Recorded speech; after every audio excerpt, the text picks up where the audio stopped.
una, open nyo yung browser nyo, then yung nasa description box na nilagay kong link, i-paste nyo dyan, then ang lalabas ay digit bin. Then scroll down para makita yung iba't ibang klase ng Kinemaster APK. Ayan ang Kinemaster Diamond, Kinemaster Light, and Kinemaster Chroma Key Prime Mode.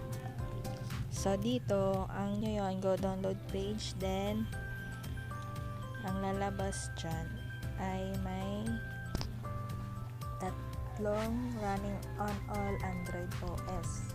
So ang download dyan is yung Kinemaster Mode 4.13.4 version na may 87 MB. So wait natin na ma-download.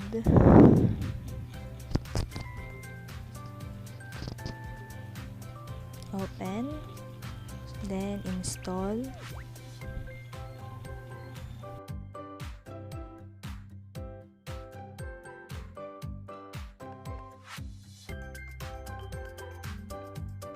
So kapag ganito ang lumabas, the Kinemaster engine failed to initialize. Magda-download po tayo ng isang mobile app sa Google Play ng Parallel Space. So mag-add up lang tayo ng Kinemaster Pro para gumana yun.